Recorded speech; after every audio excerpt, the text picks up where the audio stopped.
반갑습니다. 메가스토리 라바입니다. 오랜만에 인사를 드리게 됐어요. 이제 여름이 거의 다 끝나가네요. 조금만 참으시고 이제 가을이 오니까 시기에 맞춰서 오늘은 오토바이에 대한 이야기를 좀 해볼까 합니다. 오늘 소개해드릴 차량은 이제 혼다의 CBR600RR인데요. 요즘 일본 제품 불매 때문에 사실 일본 바이크 찍는 게 조금 시기가 맞나 싶은데 또 이때가 아니면 또 찍을 수가 없었어요. 그래서 이렇게 촬영을 하게 됐습니다. 그럼 가보실까요?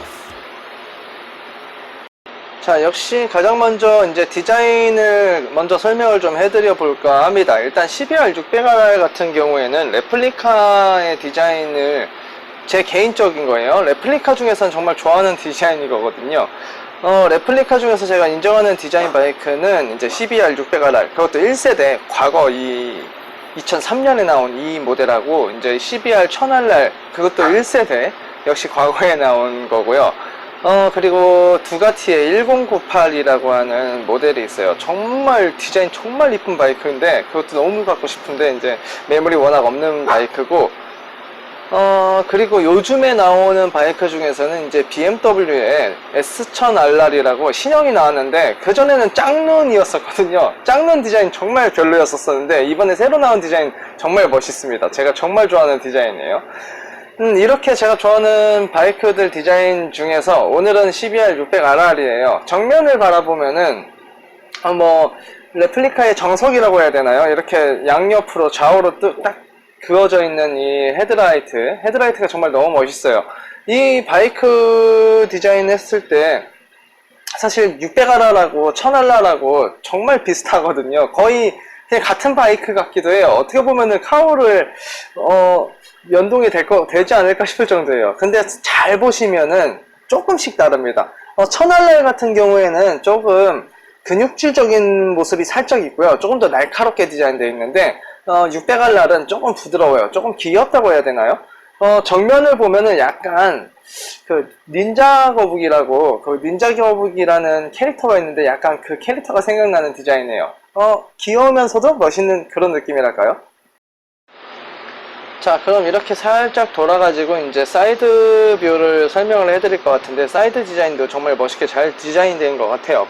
600RR이 얘가 2006년식이지만 2006년식도 상당히 오래된 거 아닌가요? 그런데 얘가 최초에 나왔었던 건 2003년이었거든요. 2003년에 나왔던 디자인 바이크인데, 만약 2003년도에 이 바이크를 생산하기까지 가려면은 최소 2000년대나 1999년도에는 디자인이 되거나 설계, 라인 설비 이런 거 다 들어가야 되기 때문에 한 2, 3년 전에 디자인됐다고 봐야 되거든요. 그러면 최소 2000년대라는 건데 2000년대 디자인된 바이크 치고 정말 너무 멋있습니다. 특히 이쪽 뒤쪽으로 넘어갈 때, 뒤쪽 시트로 넘어갈 때 이 시절의 바이크들이 되게 뒤에가 뚱뚱했던 느낌이 강했었거든요. 되게 뚱뚱하게 사실 모든 바이크들이 좀 그랬었어요. 레플리카라도. 근데 600RR은 이 시절에 나온 거, 그 과거에 나온 거 치고도 되게 얄쌍하게 디자인이 잘 되어 있는 것 같습니다. 사이드 카울도 참 멋있게 날렵하게 잘 되어 있죠. 사실 요즘 나온, 우리나라에서는 이제 신형이라고 봐야 되는데 2세대 디자인이 전 별로였거든요. 그 이유가 이제 카울 때문인데, 카울이 사이드는 다 쥐를 파먹은 것처럼 다 패여놨고, 정면은 좀 귀여운 듯 멋있는 듯 하지만 가운데 또 무슨 구멍을 뚫어놨어요. 이렇게 바람 순환대라고 하는 구멍이겠죠. 근데 그게 저는 사실 마음에 들진 않았거든요. 사실 600RR은 1세대가 제일 멋있는 것 같습니다. 그리고 오토바이는 좌우 디자인이 살짝 달라요. 그 이유는 이제 엔진의 위치와 또 이 클러치의 위치를 좌우로 이렇게 배치를 또 다르게 되어야 되기 때문인 건데, 배속기어, 이 기어 체인도 그렇고요. 그렇기 때문에 살짝 좌우가 대칭이 안 맞는 게 또 바이크의 멋이지 않을까 생각을 합니다. 그리고 이 카울은 솔직히 사제 카울이에요. 사제 카울은 이제 마지막 부분에 살짝 더 설명을 해 드려 보겠습니다. 자, 그리고 마지막으로 이제 후면 디자인인데요. 후면 디자인은 솔직하게 제일 마음에 들진 않아요. 당연히 옛날 바이크니까 그런 거예요. 이 시절엔 정말 멋있었던 디자인인데 지금 보면 약간 멋이 좀 덜하지 않나? 이런 생각은 든다는 거예요. 일단 이 머플러, 마우라? 똥꼬마우라? 뭐 마우라라고 하니까 일본말 같으니까 제가 한글로 하자면은 뭐가 있나요? 배기구, 배기구라고 할게요. 배기구가 이렇게 시트 밑에 디자인 되어 있는데, 저도 어렸을 때는 이 똥꼬 배기구가 정말 멋있었어요. 어렸을 때는 그랬어요. 근데 지금 보니까 되게 유치해 보이고 조금 애들 장난 같기도 하고 좀 그렇네요. 그리고 이 배기구가 이렇게 위치가 되면서 또 디자인적인 요소일 수도 있는데, 단점이라면 텐덤 하시는 분들이 되게 엉덩이가 뜨겁다고 합니다. 당연하고요. 이 배기구가 바로 시트 밑에 있기 때문에 그 열기가 전부 시트로 다 올라오거든요. 배기구가 정말 뜨겁습니다. 그런 단점들이 있는데, 또 장점이라고 해야 될 수도 있는데,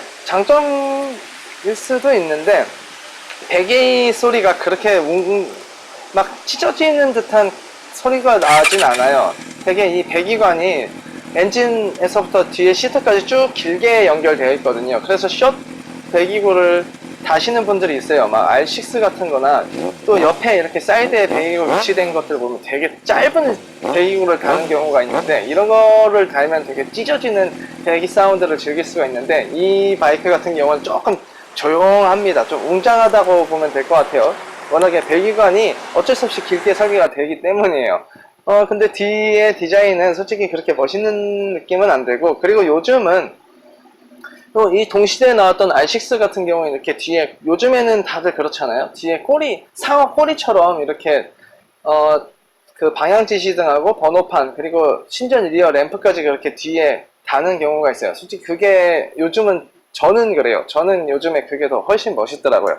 배기구도 이렇게 뒤에 달린 것보다는 옆에 달려 있는 게 요즘은 조금 더 이뻐 보이는 것 같습니다. 뭐 이렇게 쌍발로 좌우로 달려 있는 스즈키 같은 경우가 많이 달잖아요. 뭐 그런 것도 멋있는데, 이렇게 뭔가 시트 밑에 정 가운데 있는 게 좀 유치해 보이는 면은 있는 것 같아요. 어린이들 장난 같기도 하고요.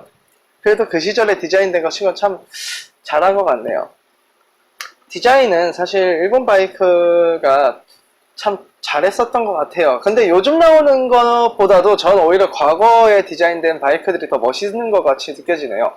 참 이게 바이크가 2006년식이지만 처음 나온 건 2003년이니까 거의 2000년대 초반에 디자인된 거 치고 도대체 디자인을 어떻게 한 건지 지금 봐도 정말 멋있고요.